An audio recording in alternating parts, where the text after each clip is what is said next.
আসসালামু আলাইকুম। তোমাদের ব্যবসা উদ্যোগ বই নিয়ে ধারাবাহিকভাবে আলোচনা করার কথা ছিল, তার ধারাবাহিকতায় আজকে থেকে প্রথম অধ্যায়ের আলোচনা শুরু করলাম, ব্যবসায় পরিচিতি, ইন্ট্রোডাকশন টু বিজনেস।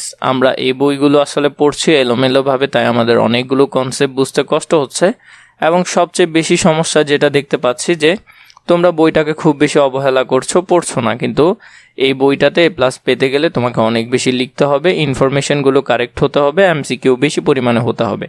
আমরা যদি দেখি পরবর্তীতে ব্যবসায়ের উৎপত্তির মূলে ছিল মানুষের অভাব, তাহলে আমরা মূলত অভাবের ক্ষেত্রেই বা অভাব ছিল তাই আমরা বুঝছি যে আমাদের এটা প্রয়োজন। যেমন আমাদের পেটে ক্ষুধা লাগলে, খাবারের অভাব হলে আমরা বুঝেছি কি আমাদের খাবার লাগবে। সেম একইভাবে আমাদের যখন মনে হয়েছিল যে আমাদের অনেক কার্যক্রম করার জন্য ব্যবসা প্রয়োজন, ওইরকম অভাব বোধ থেকেই আমাদের মূলত ব্যবসা এসেছে। এটা এমসিকিউর জন্য খুবই বেশি গুরুত্বপূর্ণ, তাই সুন্দর করে বইয়ে আন্ডারলাইন করবে এবং সুন্দর করে লিখে রাখবে।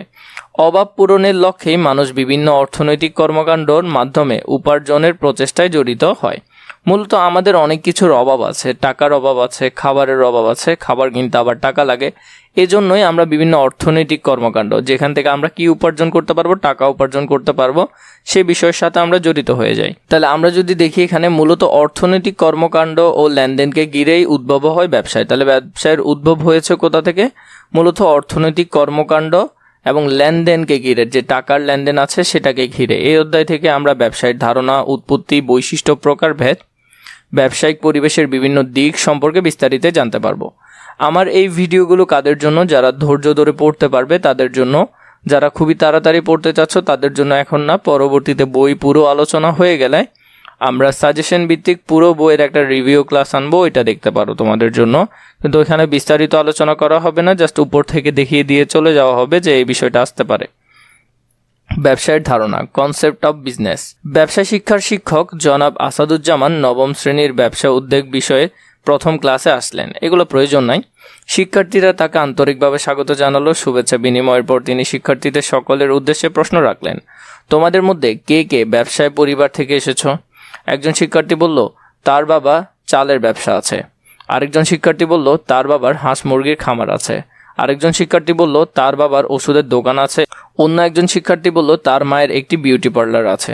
শিক্ষক সকলের কথা মন দিয়ে শুনলেন, বললেন, ধান, চাল, হাঁস মুরগি ও ওষুধ বিক্রি এবং বিউটি পার্লার পরিচালনা করা প্রত্যেকটি এক একটি অর্থনৈতিক কাজ। তাহলে এগুলো এক একটা অর্থনৈতিক কাজ।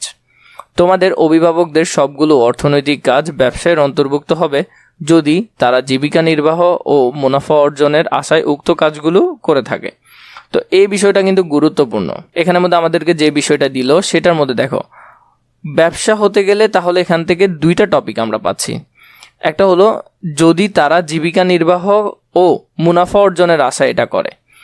জীবিকা নির্বাহ হতে পারে, শুধু এটা হলে হবে না, সাথে মুনাফার উদ্দেশ্য থাকতে হবে।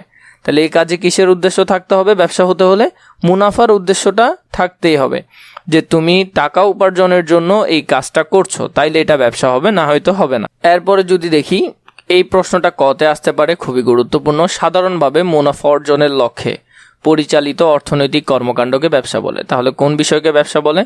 মুনাফা অর্জনের লক্ষ্যে পরিচালিত অর্থনৈতিক কর্মকাণ্ডকে। তাহলে মূল টার্গেট কি হতে হবে? তোমার ওইখান থেকে মুনাফা আসার টার্গেটটা রাখতে হবে।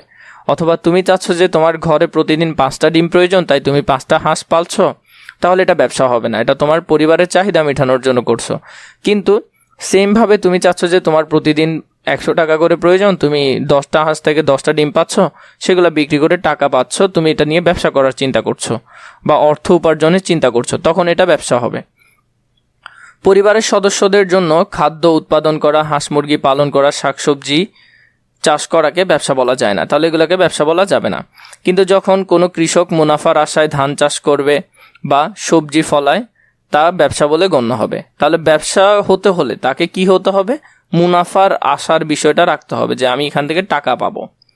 তবে মুনাফা অর্জনের উদ্দেশ্যে পরিচালিত সকল অর্থনৈতিক কর্মকাণ্ডকে ব্যবসা বলে গণ্য হবে যদি সেগুলো আইনের বৈধ ও সঠিক উপায়ে পরিচালিত হয়। খুবই বেশি গুরুত্বপূর্ণ, এটা উচ্চতর দক্ষতায় আসে। কখন ব্যবসা হবে? শুধু কি অর্থনৈতিক কর্মকাণ্ড হলেই কি ব্যবসা হয়ে যাবে? না, এটা বৈধ হতে হবে, যে আমাদের দেশে স্বীকৃত। তুমি মদের দোকান একটা নিয়ে বসে গেলে হবে, তুমি একটা অস্ত্রের দোকান নিয়ে বসে গেলে যে তুমি এখানে গুলি বিক্রি করছো বা অন্যান্য যেসব সরঞ্জাম দেশে বৈধ না সেগুলো বিক্রি করছো, তো তখন তো এটা হবে না। সঠিক উপায়ে পরিচালিত হতে হবে এবং ব্যবসাটা বৈধ হতে হবে। তো এগুলো কোথায় আসতে পারে? এগুলো উচ্চতর দক্ষতার প্রশ্নে আসতে পারে। খুবই গুরুত্বপূর্ণ, ভালো করে মনোযোগ দিয়ে দেখবে, বইয়ের পাশে লিখে ফেলবে। আমি যেভাবে করে তোমাদেরকে লিখে দেওয়ার চেষ্টা করছি যে এটা কতে আসবে, এটা উচ্চতর দক্ষতায় আসবে, এটা খুবই গুরুত্বপূর্ণ যে প্রশ্নটা উচ্চতর দক্ষতায় আসতে পারে। ব্যবসায়ের আরও কিছু বৈশিষ্ট্য আছে যা একে অন্য বা সব পেশা থেকে আলাদা করেছে। ব্যবসা একটি স্বাধীন পেশা। তাহলে ব্যবসা একটি স্বাধীন পেশা, এটা আমরা সকলে জানি। ব্যবসায়ের সাথে জড়িত পণ্য বা সেবার অবশ্যই আর্থিক মূল্য থাকতে হবে। তো তুমি কোনো কিছু একটা বিক্রি করছো, সেটার নিশ্চয়ই একটা আর্থিক মূল্য থাকবে, না হলে বিক্রি করার কনসেপ্টটা তো আসবে না। যে তুমি কাউকে বলছো তো উনি এসে বলবে দাম কত, তখন তো তুমি বলতে পারবে না। ব্যবসায়ের আরেকটি বৈশিষ্ট্য হলো এর সাথে ঝুঁকি ও অনিশ্চয়তার সম্পর্ক রয়েছে। ঝুঁকি এবং অনিশ্চয়তা নিয়ে আমরা অধ্যায় পাবো ফিনান্সে, সেখানের মধ্যেও আমরা বিস্তারিত আলোচনা করব, তাও একটু জেনে নাও। ব্যবসা করতে গেলে তোমাকে অনেক কিছু রিস্ক নিতে হবে, যে আমার ব্যবসাটা পুড়ে যেতে পারে, নষ্ট হয়ে যেতে পারে, পণ্য পচে যেতে পারে, অনেক কিছু হতে পারে। তো মূলত এই যে ঝুঁকি, সেটা অনেক ক্ষেত্রে আমরা ঝুঁকি পরিমাপ করতে পারি যে আমার এই মাসে এত ঝুঁকি হতে পারে, এই কারণে ঝুঁকি হতে পারে। কিন্তু অনিশ্চয়তা অনেক কিছু আছে, দেখো হুট করে বন্যা উঠে গেল, তোমার দোকানে পানি ঢুকে গেল, জিনিসগুলো নষ্ট হয়ে গেল, তুমি জানতা না যে বন্যা হবে। কিন্তু এই যে বিষয়টা, এটা তুমি কিন্তু অনুভব করতে পারবে না যে এটা ক্ষতি হতে পারে, ক্ষতি হলে কতটুকু হতে পারে। তাহলে ঝুঁকির ক্ষেত্রে ঝুঁকি মাঝে মধ্যে পরিমাপ করা যায়, কিন্তু অনিশ্চয়তা পরিমাপ করা যায় না। এ বিষয় নিয়ে আমরা আরো বিস্তারিত জানবো আস্তে আস্তে। দেখি, মূলত মুনাফা অর্জনের আশাতেই ব্যবসায়ী অর্থ বিনিয়োগ করে। তাহলে ব্যবসায়ীর অর্থ বিনিয়োগ করে টাকা পাওয়ার জন্য। ব্যবসায়িক কর্মকাণ্ডের মাধ্যমে মুনাফা অর্জনের পাশাপাশি অবশ্যই সেবার মনোভাব থাকতে হবে। মানে তুমি শুধু টাকা উপার্জন করলেই হবে, সমাজের মানুষের কথা চিন্তা করতে হবে না, যেটা আমরা করি না আর কি মোটেও, তাও এখানে দিল। ব্যবসায়ের আরেকটি গুরুত্বপূর্ণ দিক হলো এতে নৈতিক ও সামাজিক দায়বদ্ধতার বিষয়টি বিবেচনা করতে হয়। মানে তোমাকে নৈতিক হতে হবে এবং সমাজের প্রতি দায়িত্ব বা দায়বদ্ধতা তোমাকে রাখতে হবে। ব্যবসা শুধু করলেই হবে না, ব্যবসায়ের ক্ষেত্রে তোমাকে এই বিষয়গুলো মাথায় রাখতে হবে যে আমি আমার সমাজের উন্নয়ন করব। তো এখানে কিছু কাজ দিছে যেগুলো আমরা জীবনও করি নাই, এখনও করব না। এর পরবর্তী টপিকে আমরা যাব। 3 নম্বর পৃষ্ঠায় দেখো, ব্যবসায়ের উৎপত্তি ও ক্রমবিকাশ। আমাদের ব্যবসা কোথা থেকে আসলো, বা এগুলা কি এই হুট করেই চলে এসেছে, নাকি আগে ছিল, অন্যভাবে ছিল, সেটা আবার ধাপে ধাপে এসেছে, সেটা আমরা দেখব। দিনে দিনে মানুষের চাহিদা বৃদ্ধি পাবার সাথে সাথে অর্থনৈতিক কর্মকাণ্ডের আওতা বাড়তে থাকে। ফলে শুরু হয় পশু শিকার। মানে একটা সময় দেখা যায় মানুষ খুবই কম ছিল, কোনো ঝামেলা ছিল না, এই লতা পাতা খেয়ে ফলটল খেয়ে হয়ে যেত। কিন্তু আস্তে আস্তে মানুষ বাড়ে, মানুষের চাহিদাও বাড়ে, তখন মানুষ পশুকে মারতে শুরু করে, যে শিকার করে খাচ্ছে, খাদ্যশস্য উৎপাদন করা শুরু করে আস্তে আস্তে। যে ওরা দেখতেছে কোনো একটা ফল খেলো, খেয়ে মাটিতে ফেললো, সেখান থেকে আবার চারা গাছ হচ্ছে, সেই চারা গাছ থেকে আবার ফল হচ্ছে, তখন ওদের মাথায় আসতে লাগলো যে আমরা চাইলে তো এভাবে চাষাবাদ করতে পারি। পণ্য বিনিময়ের মতো কর্মকাণ্ড হতো, যে আমি তোমাকে 1 কেজি চাল দিলাম, তার বিনিময়ে তুমি আমাকে 1 কেজি অন্য কিছু দাও। তো এরকম বিনিময় হতো, এটাকে বলা হয় বার্টার সিস্টেম। যে আমি তোমাকে কিছু দিব, তার বিনিময়ে তুমি আমাকে কিছু দিবা, কারণ তখন তো টাকা ছিল না। এভাবে করেই কেনা বেচা করা হতো। কিন্তু পণ্য বা দ্রব্য বিনিময় করেও প্রয়োজন মেটানো যায়নি। ফলে দ্রব্য বিনিময়ের স্থল বিনিময়ের মাধ্যমে হিসেবে স্বর্ণরূপা মুদ্রার ও পরবর্তীকালে কাগজীয় মুদ্রার প্রচলন হয়।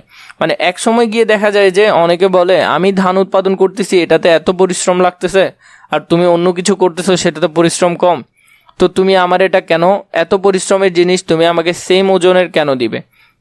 ধরো আমি তোমার থেকে বললাম যে ভাই আমাকে 1 কেজি ধান দাও, তার বিনিময়ে তুমি আমার থেকে 1 কেজি আলু নাও। তো আলুর দাম আর ধানের দাম কি সেম না? তো এই ক্ষেত্রে যখন আস্তে আস্তে দেখতেছে যে মানুষের মধ্যে ঝামেলা হচ্ছে, তখন মানুষ কি করে, এখানের ক্ষেত্রে পণ্যের সাথে সাথে টাকার একটা প্রচলন শুরু করে আস্তে আস্তে। সেটা শেষ পর্যন্ত এখন বর্তমানের কাগজীয় মুদ্রায় চলে এসেছে। ব্যবসায় ক্রমবিকাশের এই ধারাকে প্রাচীন, মধ্য, আধুনিক যুগে 3 পর্যায়ে ভাগ করা হয়। কয় পর্যায়ে ভাগ করা হয়? এই 3 পর্যায়ে ভাগ করা হয়। প্রথম প্রাচীন যুগ, এরপরে হলো মধ্যযুগ, এরপর আধুনিক যুগ। খুবই গুরুত্বপূর্ণ। প্রাচীন যুগে কি হইতো এগুলো মনে থাকবে তোমাদের, যদি এমসিকিউতে এটা আসে না তেমন একটা। পশু শিকার করতে হয়, মৎস্য শিকার করতো, ফলমূল আহরণ করতো, কৃষি কাজ করতো, দ্রব্য বিনিময় করতো। তাহলে এই কাজগুলো হইতো একেবারে আদি যুগে। মধ্যযুগে কি হইতো, বিনিময়ের মাধ্যম হিসেবে দুষ্প্রাপ্য কিছু জিনিস, যেমন যেগুলো সহজে পাওয়া যেত না, এগুলাকে টাকা হিসেবে নিয়ে এসেছে। শামুক, ঝিনুক, কড়ি, পাথর। তো এইটা আসতে পারে যে শামুক, ঝিনুক, কড়ি, পাথর কোন যুগের নিদর্শন, বা কোন যুগে এটার ব্যবহার হতো। তাহলে মধ্যযুগে এটার ব্যবহার হতো। বিনিময়ের মাধ্যম হিসেবে স্বর্ণ, রৌপ্য ও অন্যান্য ধাতব মুদ্রার ব্যবহার শুরু হয়। বিনিময়ের মাধ্যম হিসেবে এগুলার কি হয়, ব্যবহারগুলো শুরু হয়। এরপর হলো কাগজীয় মুদ্রার প্রচলন শুরু হয়। আস্তে আস্তে মানুষ টাকার ব্যবহারটা শুরু করে। বাজার ও শহর সৃষ্টি হয়। এটা খুবই গুরুত্বপূর্ণ এবং তোমরা আসলে এটা বেশিরভাগ ভুল দাগাও যে বাজার ও শহরের বিষয়টা কখন শুরু হয় এবং কাগজীয় মুদ্রার ব্যবহার কখন শুরু হয়। এই দুইটাই কিন্তু মধ্যযুগ, এগুলো কোনোটাই আধুনিক যুগে না। ব্যবসা সংগঠনের উদ্ভব হয়। আধুনিক যুগে কি হয়, অতিমাত্রা শিল্প আস্তে আস্তে শুরু হয়, যেটাকে শিল্প বিপ্লবের সময় বলে। তথ্য যোগাযোগ প্রযুক্তির উন্নয়ন হয়, বিভিন্ন শিল্প কারখানার বিকাশ হয়, বৃহদায়তন উৎপাদন ও বন্টন ব্যবস্থা প্রচলন হয়, ব্যাংক বিমা ব্যবস্থার সম্প্রচারণ হয়, এটিএম কার্ডের প্রচলন শুরু হয়, মোবাইল ব্যাংকিংয়ের প্রচলন শুরু হয়। এই টপিকটা আশা করি পারবে। এরপরে যেটা দেখি, ব্যবসায়ের আওতা ও প্রকারভেদ। বর্তমানে ব্যবসায় শুধু পণ্যদ্রব্য ক্রয় বিক্রয়ের মধ্যে সীমাবদ্ধ নয়। মানে আমরা শুধু পণ্যদ্রব্য ক্রয় বিক্রয়কেই কি বলি না, ব্যবসা বলি না। পণ্যদ্রব্য ও সেবাকর্ম উৎপাদন, পণ্যদ্রব্য বিনিময় ও এর সহায়ক কাজের সমষ্টিকেই ব্যবসা বলে। মানে এখানে অনেকগুলো কাজ আছে, শুধু যে কিনলাম আর বেচলাম বিষয়টা এমন না। উৎপাদন থেকে শুরু করে ওদের মধ্যে অনেক সহায়ক বিষয় কাজ করে, সেগুলো সবগুলোকে একসাথে ব্যবসা বলে। পণ্যদ্রব্য বিনিময় সংক্রান্ত সহায়ক কাজে যেমন পরিবহন লাগে, বিমা করতে হয়, আমার ব্যবসাটা যদি ডুবে যায় আমি কিভাবে নিজেকে বাঁচাবো, ব্যাংক ব্যবস্থার সাহায্য লাগে, গুদাম লাগে যেখানে পণ্যগুলো রাখবো, বিজ্ঞাপন করতে হয় যাতে মানুষ চিনে। তো এখানে অনেকগুলো কাজ আসলে জড়িত, গুরুত্বপূর্ণ ভূমিকা পালন করে। আধুনিক ব্যবসায়কে প্রধানত 3 ভাগে ভাগ করা হয়। কয় ভাগে? প্রধানত 3 ভাগে। তোমরা এখানকার এই এমসিকিউটার সাথে চতুর্থ অধ্যায়ের একটা এমসিকিউ গোলায় ফেলো, যে মালিকানা ভিত্তিতে ব্যবসায় কয় প্রকার বা ব্যবসায় শ্রেণীবিন্যাস কয় প্রকার, আর আধুনিক ব্যবসায়কে প্রধানত কয় ভাগে ভাগ করা হয়। তো ওইটার এটার মধ্যে গোলাবানা, এটা হলো আধুনিক ব্যবসা প্রধানত কয় প্রকার, 3 প্রকার বা 3 ভাগে ভাগ করা হয়। একটা হলো যে শিল্প ইন্ডাস্ট্রি, ব্যবসা বা বাণিজ্য, বাণিজ্য হলো কমার্স। এরপরে হলো যে প্রত্যক্ষ সেবা, ডিরেক্ট সার্ভিস। তো ব্যবসায়ের মধ্যে আমরা আরও কিছু বিষয় দেখব, যেমন শিল্প। শিল্প কি?